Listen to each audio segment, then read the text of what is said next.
So what does the language mean to you now? Yiddish.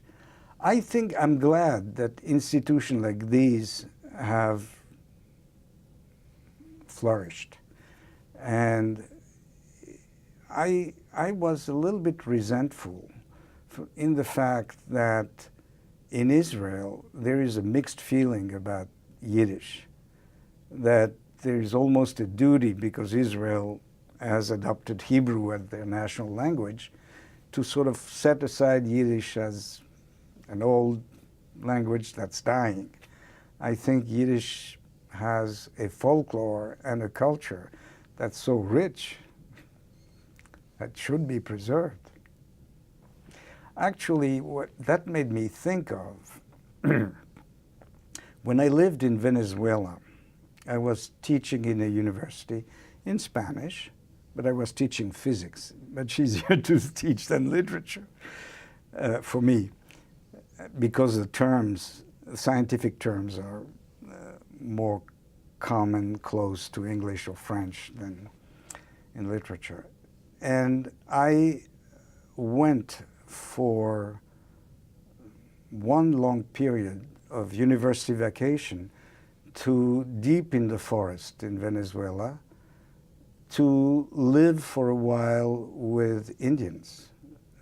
And there I had one of the most striking experiences in my life, which was living with people that had their own language, had their own culture, had a self-sufficient way of life in which they were living in symbiosis with the forest.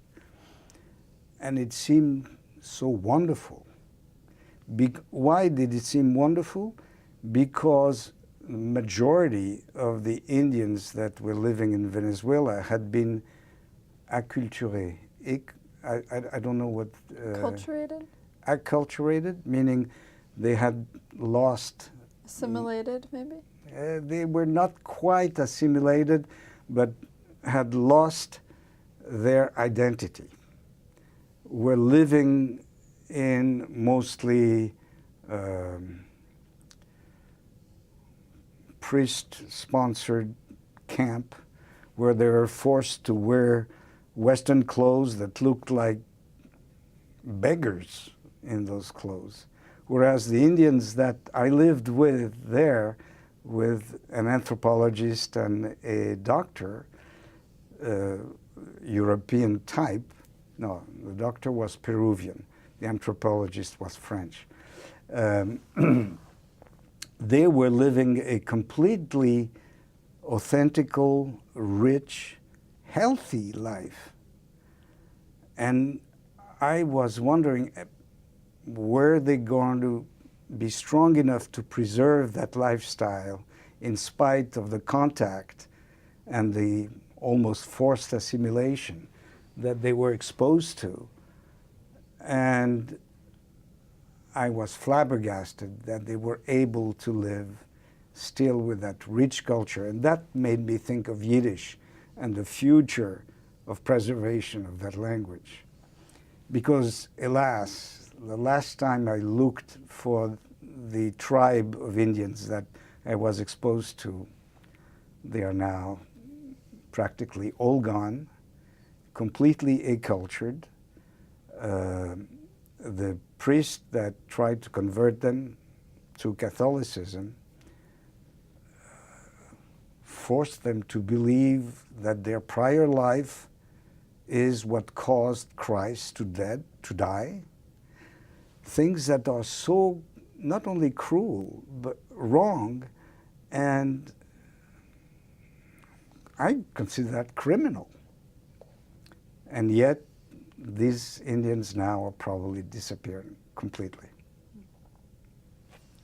So can you say more about how that relates to Yiddish for you? Well, they were speaking their own language. It was not Spanish. They had minimal contact with the criollos, which is the mixed blood people that were living not far.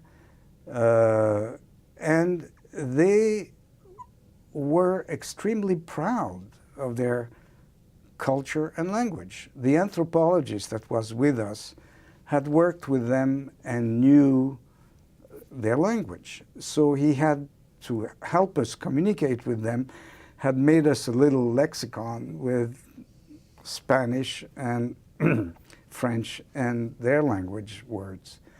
And we lived with that, with something that was almost magical. That was, the stereotype wants to think of it as prehistoric lifestyle, but these people were incredibly curious. Yes, they were painted, and yes, they had feathers in their ears and things like that, but they were very rich, cultured people. They, for example, they did not know what stealing meant, because what you own is either what you could made of your own hands or what you could trade with someone that made it of his own land. So we had stuff that they really needed and liked, like nylon thread and hooks to fish, and machete to cut things, and things like that. And we had them in our rucksack in the same hut where they lived and where we lived, but they never touched anything, never stole anything of what we had. But they did propose us items that they had to exchange for stuff that they wanted. And that was interesting in terms of how a culture can be rich enough to ignore some stuff that seemed eternal or natural in other culture. And Yiddish has some specific elements that made it very unique. And that's the linkage that I see.